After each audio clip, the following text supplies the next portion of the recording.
is a 2016 Yamaha R1 in the 60th anniversary colors, and I'm guessing you feel one of two ways about it. You either absolutely love this color scheme or you can't stand to look at it, because I don't think there is any middle ground with this obnoxious color scheme. But luckily for me, I absolutely love it.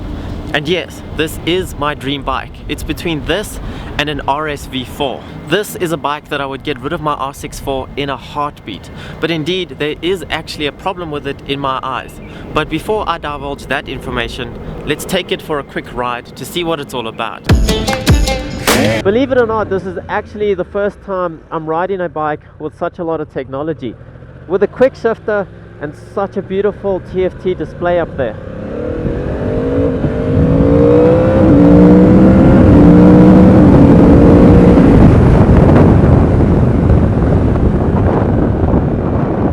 The display is absolutely beautiful. It's everything that I dreamt it would be, and I think every bike should have one of these. It's so easy to glance down and see what you're looking at. It doesn't struggle in any light, but the quick shifter on the other hand is almost disappointing. It's a little bit slower than I expected, and I don't think that's because there's anything wrong with Yamaha's quick shifter. I think that I've been building up quick shifters in my mind for so many years that it's slower than I expected. I expected it to be like a video game where it's just an instant click into the next gear. But to be honest, I don't think it's any slower than clutchless shifting without a quick shifter, where you just quickly shut off and change gear. I don't think it's any faster than that or any slower. And it does actually have two settings for the speed of the quick shifter, and it might be on the slower one. I don't actually know which one's the faster. It's on level 1 at the moment, not level 2. But what I have noticed is that I know that a lot of people will complain about quick shifters at lower speeds, where this one, even though you're just accelerating normally and you're going up through the gears, it's still very smooth. So maybe that's the benefit of the lower level, the slower speed of changing gears. The weirdest thing is that you tell your foot to change up a gear and your mind sort of says, well, you can go for it, but it's not going to work. You're not planning on clutching and you're not planning on shutting off, and that is not how a motorbike works. And then your mind is blown, because by that point you've gone through 3 gears without shutting off and without pulling the clutch in. It's just such a weird feeling in the first few minutes. You get used to it very quickly, and then you fall in love with it, and then you realize it should be on absolutely every motorbike. Being a modern superbike with lots of technology and really one thing in mind, it has some really interesting features and then some really strange quirks. For example, this back seat. Unlike the R1M, they committed to putting a seat and rear foot pegs on it, but it's barely the width of my hand. Who on earth is going to be able to sit on that?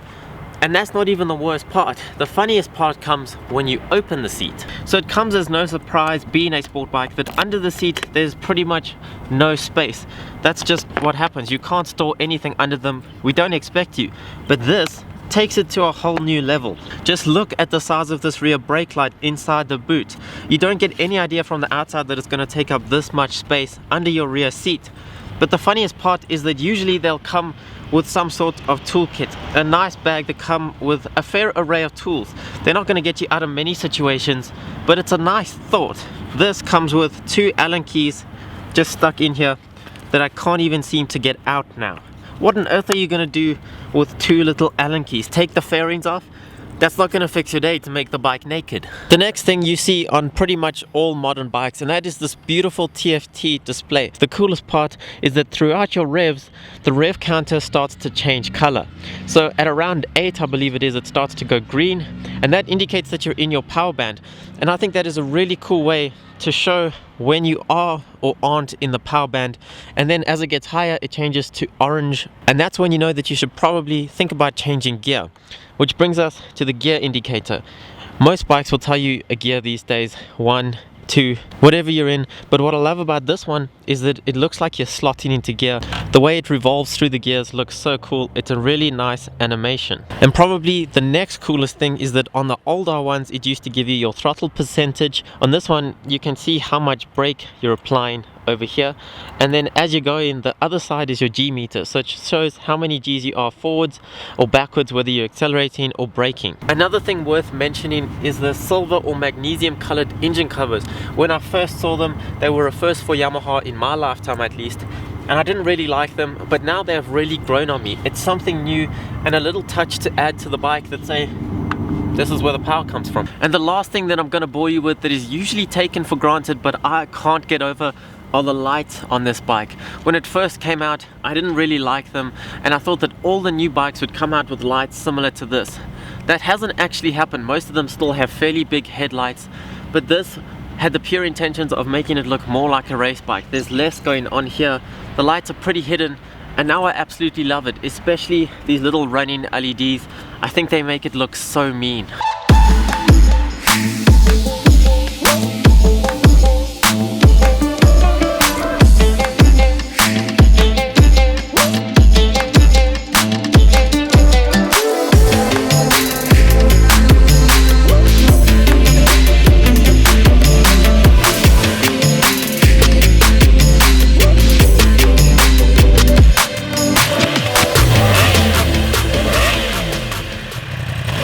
It has everything that I love my R6 for, but it takes every one of those aspects to the next level.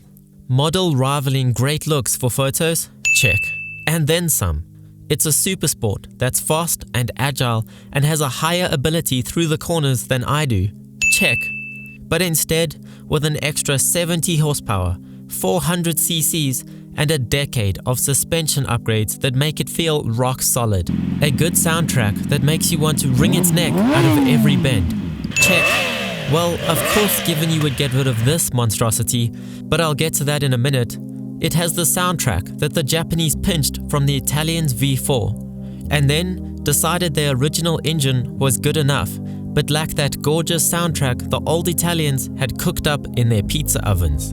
But let's cut the cinematic crap for a second and pause the music that makes you believe that it's this perfect motorbike that you have to have in your life, and let's just talk about it, because that is exactly what it makes you want to do. The whole time you ride it, you're there appreciating what you're on, and the minute you get off of it, you try to find the nearest person that's going to understand what you're saying, so that you can talk about it a bit more. When you're riding along on this bike and looking straight ahead so the bike isn't in your vision, you wouldn't even realize that you are on an R1. It feels exactly the same as my R6. I think the Yamaha have got the geometry that they wanted down years ago, and now they're trying to get that across all their sport bikes. Whether it's a big 1000cc or a small 600, that's the size and the geometry that they want. It's a little bit of a longer reach, but not much at all. And I'd go as far as to say that this might be even slimmer and narrower than my R6. And I don't care what the numbers say on weight, but this feels the exact same weight as the R6. It is unbelievable that they can make a 1000cc motorbike feel the size and handle like a 600. And a while back I rode the 2000 R1 and I couldn't believe how far motorcycles had come, or sport bikes specifically, had come in 8 years, from my 2008 R6 to the 2000 R1. And I was thinking that motorcycles since 2008 haven't come as far as they did in that previous gap. But riding this, they have. This is so refined, the technology has come so far. So things like suspension, I think, have reached a really good level that the R6 can actually rival. But in every other aspect, it's just been refined, and it just feels so much better and makes you want one instantly. So then what is the big problem with it? In a word, the exhaust. And before you think I'm complaining because I think that it's too quiet, or because this restricts the airflow and that it could produce more power with an aftermarket exhaust, I know what you're going to say. You're going to say, well, if you can afford a bike like this, you can afford to upgrade the exhaust. But that's not my problem with it. The problem with this is that the whole day that I've been riding this bike, I haven't felt like it's been hindering the bike's performance once. Of course it would be safer with a loud exhaust. The cars would actually hear you coming.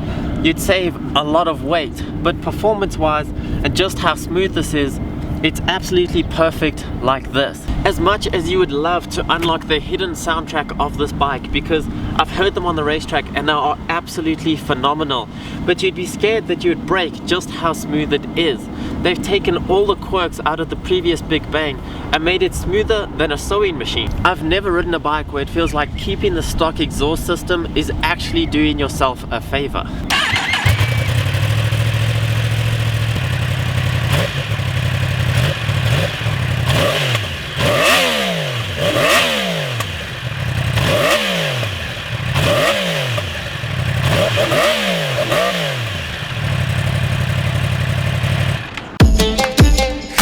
But anyway, that unfortunately concludes my day with my dream bike, and after riding it, it has only strengthened my lust for having one.